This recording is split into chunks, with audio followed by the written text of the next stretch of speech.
Hey, what's up YouTube? It's me, Spookleye here, and folks, we're here today with a brand new series. I hope you're all ready. It's gonna be awesome! We're doing our first ever top 10 Pokemon series. And it's pretty much the top 10 series of whatever comes to mind for a subject of Pokemon. Now remember folks, this is my opinion, and my opinion cannot be changed. You can post your comment in the, you can post your opinion in the comment section below about what your top 10 is. And then I will look at it and I will be like, oh yeah, this is actually not a bad top 10. Good job, buddy. But I think it's time we get started. The first video, I thought let's go with the classic. Let's go with the top 10 favorite Pokemon. I got it written down on my little list right here, which you can't even see because I don't have my webcam. But first, let's go. Top 10. Number 10. Scrafty, the hoodlum Pokemon. Now you may be like, what? Scrafty's your top 10, why? Because, folks, because I used to love Scrafty. I still do love Scrafty, actually. It's one of that's why it's in the list. But as fairy types came out, I felt like I was using Scrafty less and less. It doesn't help that now because of the fairy typing, it makes it trickier for Scrafty to get out there and do work. It's really sad though for the little hoodlum Pokemon because, for those of you who don't know, Scrafty used to be my old mascot on an older channel I had called Punkstar Scrafty, which you could probably still find if you looked hard enough. I did Pokemon related content only, and I think our longest running series was like over 34 episodes because it was an insane amount of episodes. But all in all though, Scrafty was a very fun Pokemon. I love its design wise. It looks like it's such an interesting Pokemon. I love its little red crest. I used to be able to draw Pokemon a lot better back in the day, and I used to draw Scrafty a lot more interesting. Usually whenever I was using a Scrafty, I'd use my competitive Scrafty, which was a female Scrafty called Punk Maiden to match with the Punk Scrafty. But nowadays, they're all either nicknamed Chills or Skills. Probably they're going to be nicknamed. My newest one is going to be nicknamed Skills, though, to replace the current one we have.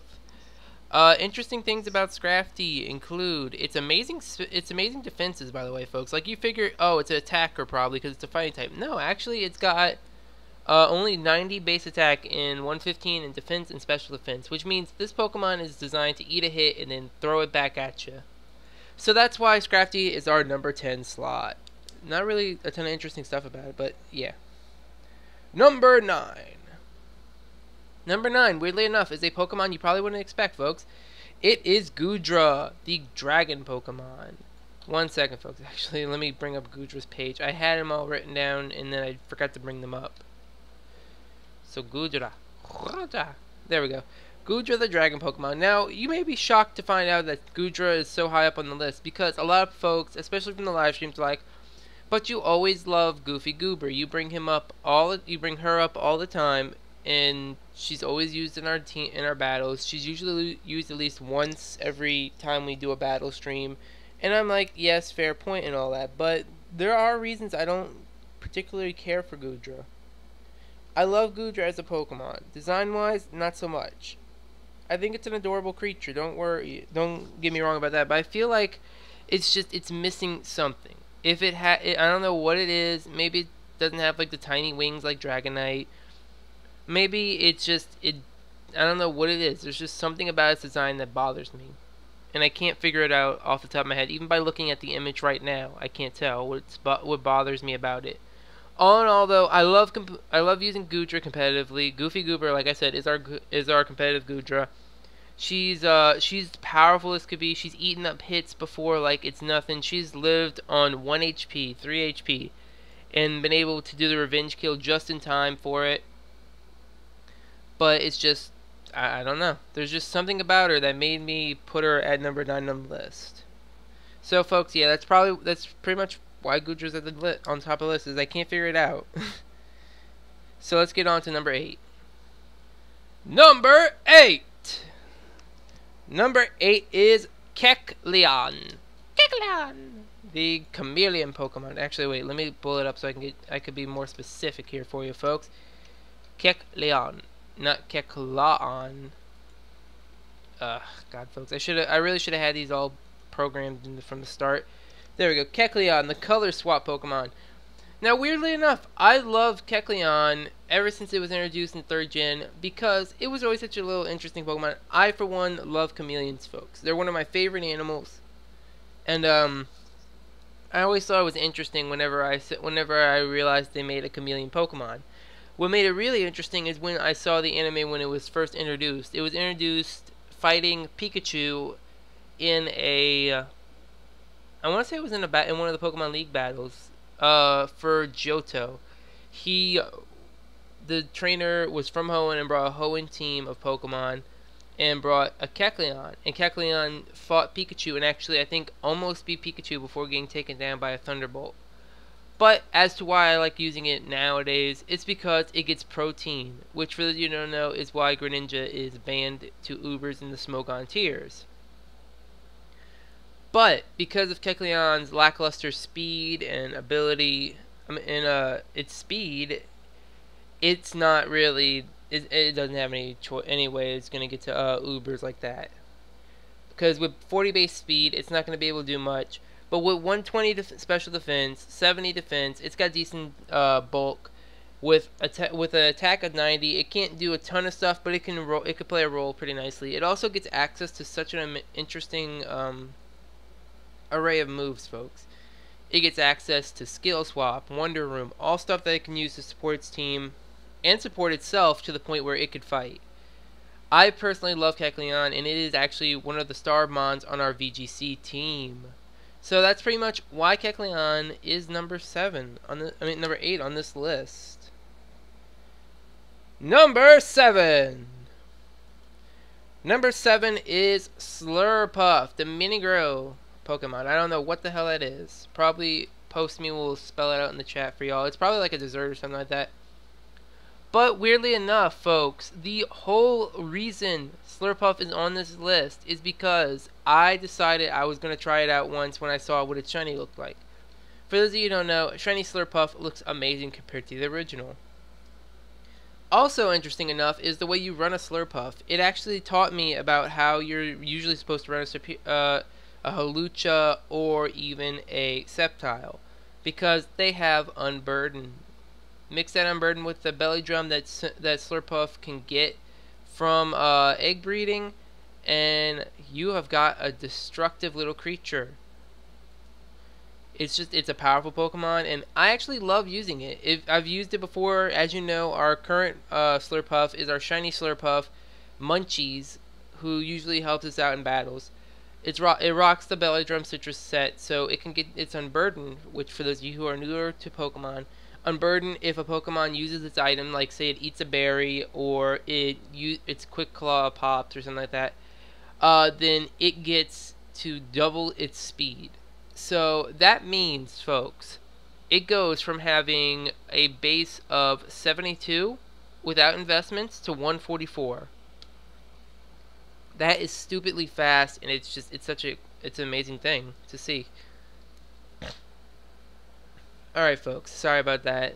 But yeah, that's why Slurpuff is number 7 on this list. Number 6. Number 6, funny enough, is actually someone I did not even think about adding to the last minute. It is Gliscor, the Fang Scorpion Pokemon. Gliscor has been my favorite. It's actually my favorite 4th gen Pokemon, probably. And the reason for that is because look at it, folks. It looks so amazing. It looks so cool. And it's a powerful Pokemon. I've loved it even before it got its precious hidden ability, Poison Heal. I love that it's designed. I love its ears. I love how it's a bat. It's technically a bat Pokemon, which is really cool. But yeah, folks, I'm sorry about that. I just got distracted for a second looking at something. And yeah. And even nowadays, the only reason that Gliscor is so high on the list is because of how people run it nowadays. I feel so bad for Gliscor because I look at this powerful Pokemon. This Pokemon with 95 base attack, 125 defense, 95 speed, and 75 special defense.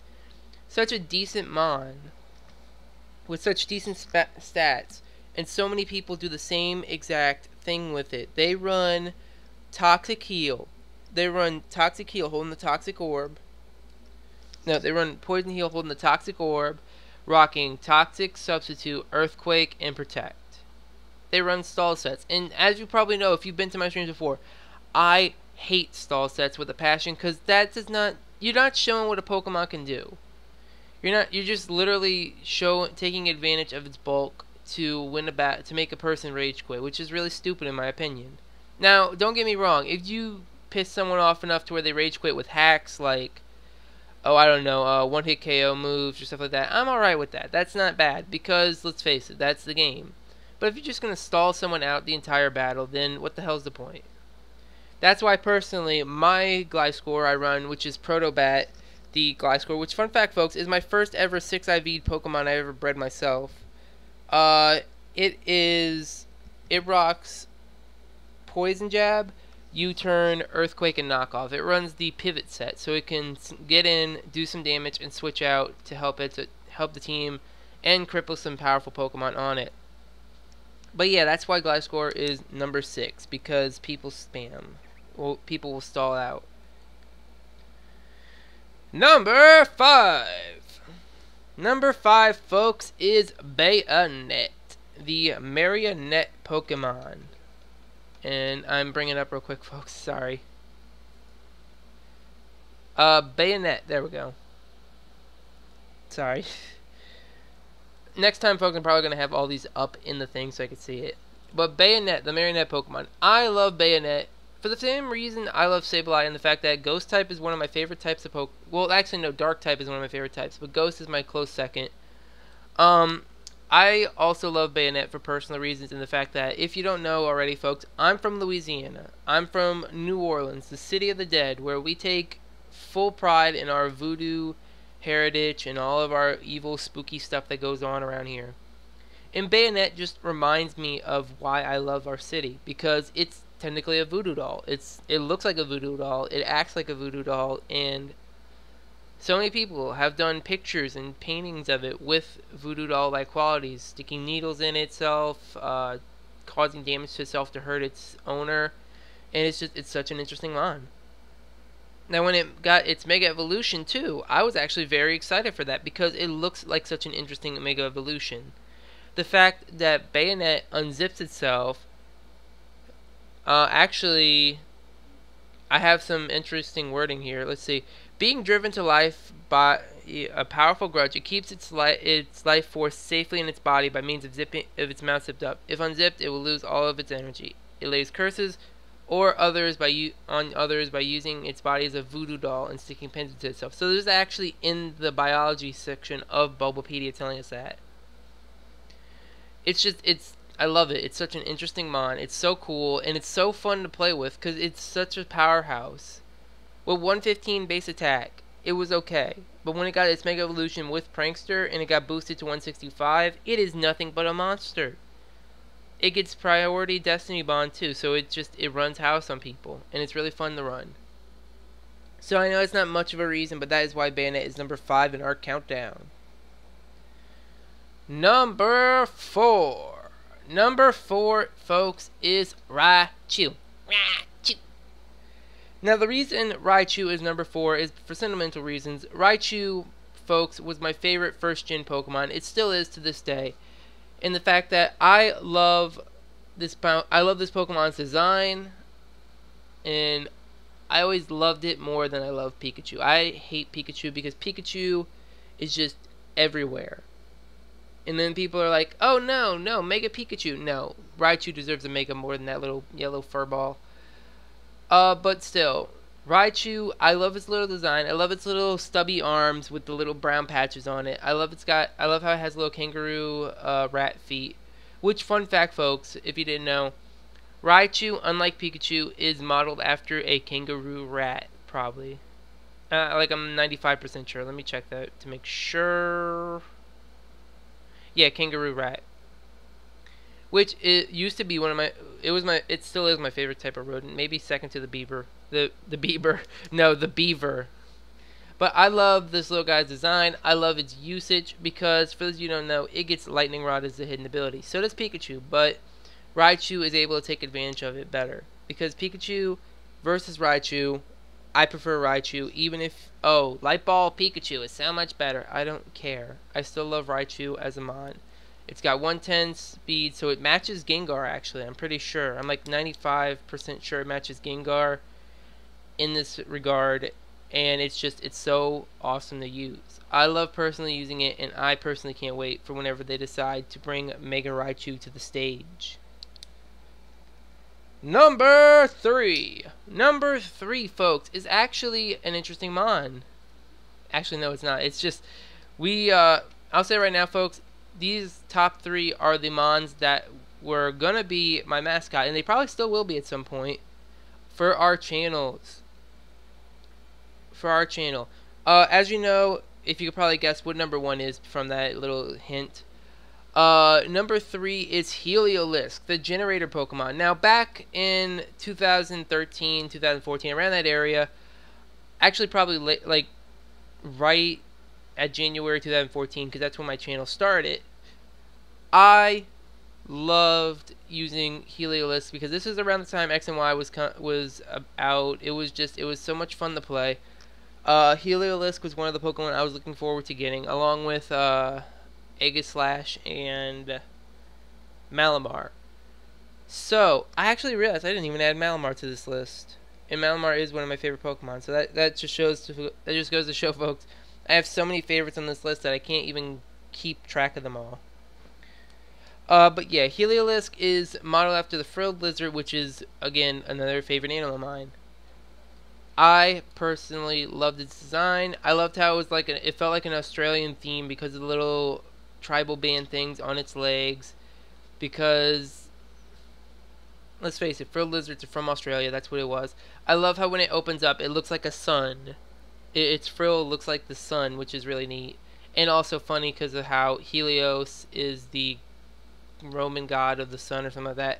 But anyway, folks, when I was starting out my channel, I was still trying to decide on a Pokemon, on a Pokemon mascot. I was like, I could go with Heliolisk. That'd be pretty cool. I could go with Smeargle. I could go with a ton of other Pokemon, and I was trying to think. I was doing my hardest to think. It took me 3 days to decide on it, because Heliolisk was going to become Heliolisk powered. Our logo was going to be a Heliolisk with a battery a battery with a Heliolisk drawn on it. It was going to be awesome. It was going to be cool. I was actually I was almost done with it until I thought about it really hard, and I decided, you know what, we're going to do a last minute change here. There is one Pokemon I like more than Heliolisk. So yeah, usage wise, I love using Heliolisk. It's got such an interesting stat move pool, and the fact that 109 special attack and speed just makes it 1 point slower than Gengar and Raichu, but it's still able to do damage. It gets dry skin as an ability, which is very helpful when you're bringing mons that are weak to water, because that way you're able to switch in safely, eat up the Hydro Pump or the Scald, whatever's coming your way, and then dish out a Thunderbolt and take care of it. It also gets access to Parabolic Charge, which is really useful whenever you're in a battle and you need to get your HP back. So that's pretty much why I love Heliolisk, because of its moves, its abilities, its use, and its looks. But I think it's time we move on to number 2. Number 2 is Whimsicott, the Wind-Veiled Pokemon. Funny enough, folks, you're probably thinking, oh, why do you like Whimsicott? That's such a weird option. It's like, everyone thinks it's cute, but I wouldn't say it's a favorite. I love Whimsicott, not just because it is cute, but because of its tricks and trades, I guess you'd say, in competitive use. In a way, Whimsicott works a lot like a Sableye would. It gets Prankster as a normal ability, for one, which makes it a lot easier to work with. For two, it actually gets access to, I think, a few more moves than Sableye would normally get access to. More support moves instead of hindering moves. It gets access to things like Tailwind and Encore off the top of my head. It also gets access to Fake Tears, Grass Whistle, Worry Seed. I want to say it also gets, well, it says right here it gets Switcheroo too, so if you want to run a trick set, that's pretty useful too. It could also get Cotton Guard, so it could probably boost its stats up. I actually didn't even think of that. That might be a good option for the future. But yeah, folks, I want to say the main reason I started liking Whimsicott was because of a Nuzlocke comic, weirdly enough. I was reading a Nuzlocke comic made by... what was this guy's name? I think it was... no, it's not Protocolo. It's, I completely forgot this person's name. I am so stupid. Why did I forget it? Well, then again, I haven't read the comic again in like a long time. But this is right when Black and White were coming out in Japan. They got a Japanese copy and they played it. And they ran into a shiny Cottony in a Lost Lauren Forest. And when they did, they nicknamed it Peep. And I was like, oh my god, that's so adorable. I want one. So this little guy made it all the way to the Elite Four with him. It was a Whimsicott, obviously, by then. It was just adorable. It was powerful. It put in work. And, yeah. So, pretty much after that, folks, there's not really much else to say as to why Whimsicott's powerful, other than the fact that I love using it competitively, and it has some sentimental reasoning behind it. But I think it's time, folks, we move to number 1, which you probably all could guess. Number 1. Number 1, folks, is... drumroll, please. Spookleye, the Darkness Pokemon. You really didn't even have to guess, folks. It was probably going to be that, because I've said it millions of times before. Spookleye is my favorite Pokemon. Mega Spookleye is one of my favorite Megas. I wouldn't say it's my number 1 favorite, but it's probably like in the top 3. But we'll get into that in the next time in my top 10 Mega Evolutions. Now, the reason I love Spookleye so much, I use Spookleye so much, folks, is because of what it can do. Most people are like, oh, it's just a Spookleye, it's a horrible Pokemon, it's just going to taunt me, it's going to will-o-wisp me, it's going to blah, blah, blah, blah, blah, blah. But no, in all reality, Spookleye is a monkey wrench. And for those of you who don't know what that means, because it's like 2015, I'm sure a lot of people don't know what a monkey wrench, know the saying of a monkey wrench. Pretty much, it's a tool that you could throw into something and cause it to break down. Something that goes and makes ruins your plans, etc., etc. But that is what Spookleye was back in Black and White. That's what it was in X and Y, and that's what it still is today in ORFs as Mega Spookleye.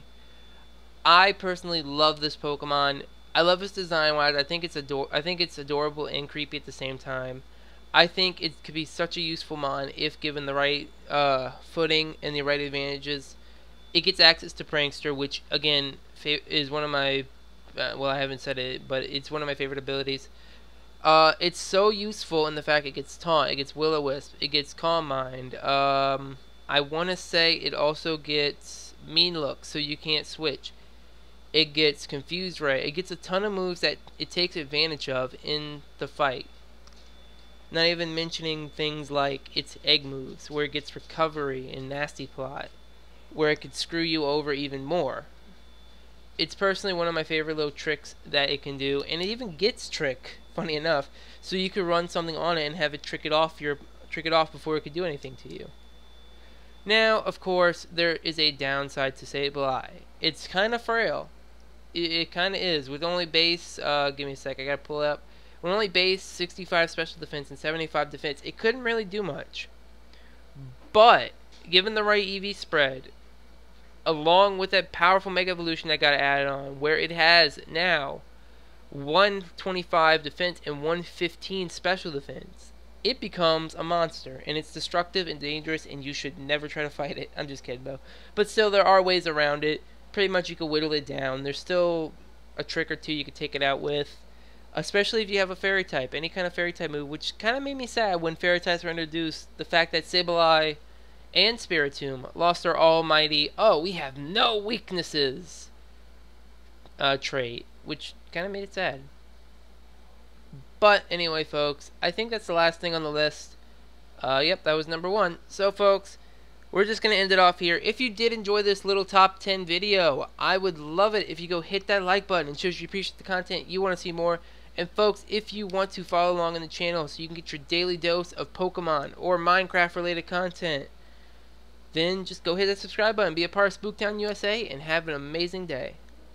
Other than that, I think it's time we get up out of here. I gotta say thank you all for doing this, and I want to hear what you want me to do for the next top 10. Post in the comments what you think we should do, because I always love reading y'all's comments. I read everyone's comments that I ever get, and I make sure to either reply to them or I look into them and see what I think. But yeah, other than that, folks, I'm gonna get up out of here. I'm Spookleye, and I hope you all have a fantastic day. And remember, folks, stay spooky. Bye, guys.